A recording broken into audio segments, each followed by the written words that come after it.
જય Hind. Only for study ચેનલમાં તમારા દરેક મિત્રોનું હાર્દિક સ્વાગત છે. તો મિત્રો, આજે આપણે વિડીયોમાં જોઈશું કે ટેટ 1 એટલે કે ધોરણ 1થી 5ની અંદર શિક્ષક બનવાની મિત્રો જે પરીક્ષા છે એની તારીખ આવી ચૂકી છે અને એના કારણે આપણે અલગ અલગ ટૉપિક પર વિડીયો બનાવવાની શરૂઆત કરી છે.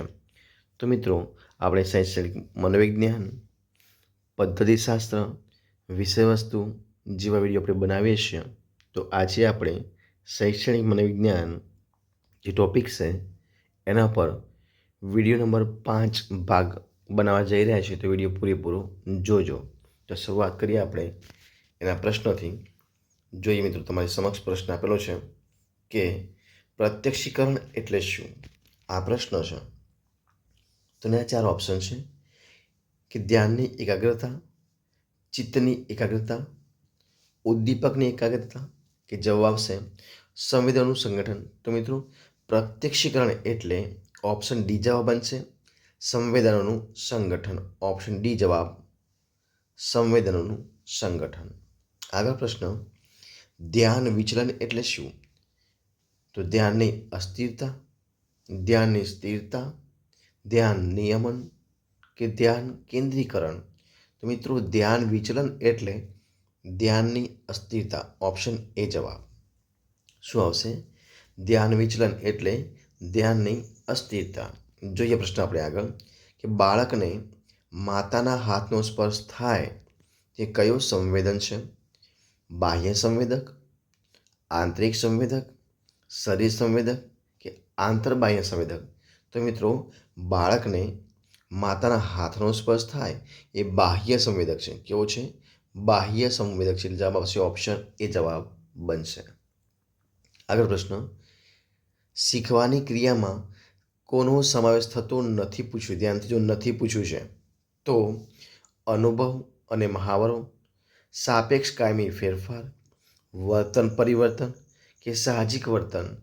તો મિત્રો, શીખવાની ક્રિયામાં કોનો સમાવેશ થતો નથી એ સાહજિક વર્તન છે. શું છે? ઓપ્શન ડી જવાબ સાહજિક વર્તન છે.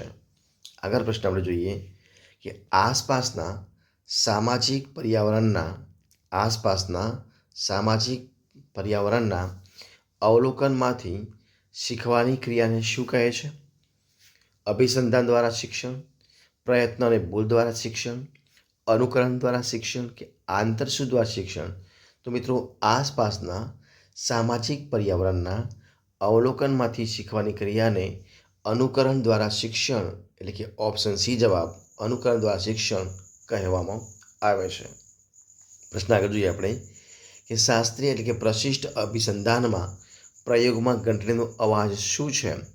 તો અનઅભિસંધાન ઉદ્દીપક, અભિસંધિત ઉદ્દીપક, અનઅભિસંધિત પ્રતિક્રિયા, કે અભિસંધિત પ્રતિક્રિયા. તો મિત્રો, શાસ્ત્રીય પ્રશિષ્ટ અભિસંધાનના પ્રયોગમાં જે ઘંટડીનો અવાજ છે મિત્રો એ અભિસંધિત ઉદ્દીપક છે. શું છે? અભિસંધિત ઉદ્દીપક છે. ઓપ્શન બી જવાબ.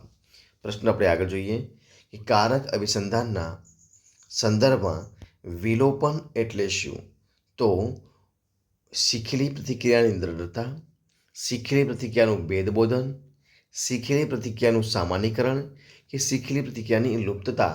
તો મિત્રો, કારક અભિસંધાનમાં જે સંદર્ભ છે એના સંદર્ભમાં વિલોપન એટલે જોઈએ આપણે તો શીખેલી પ્રતિક્રિયાની લુપ્તતા. ઓપ્શન ડી જવાબ બનશે. શીખેલી જે પ્રતિક્રિયા હોય એની લુપ્તતા જેને વિલોપન કહેવામાં આવે છે. ઓપ્શન ડી જવાબ. પ્રશ્ન આપણે આગળ જોઈએ કે આંતરસૂઝ દ્વારા શિક્ષણના સંબંધો કઈ વિચારધારા સાથે છે? તો આંતરસૂઝ દ્વારા શિક્ષણના સંબંધો એ વર્તનવાદ, જોડાણવાદ, સાહચર્યવાદ, કે સમષ્ટિવાદ.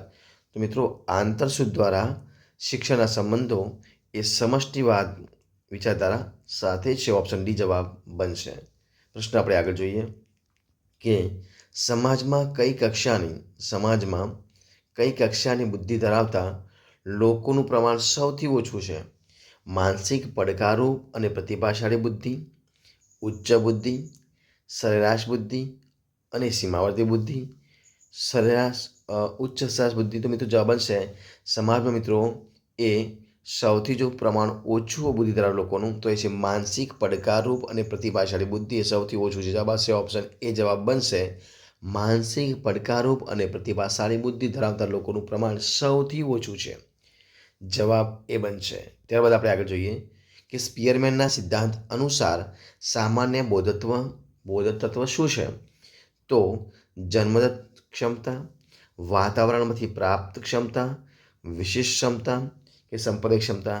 તો મિત્રો સ્પિયરમેનના સિદ્ધાંત અનુસાર સામાન્ય બોધતત્વ એટલે જન્મદત્ત ક્ષમતા. જવાબ બનશે ઓપ્શનની જવાબ બનશે કયું? જન્મદત્ત ક્ષમતા ઓપ્શનની જવાબ બનશે. તો મિત્રો આજે આપણે એ વિડીયો પૂરો કરીએ છીએ.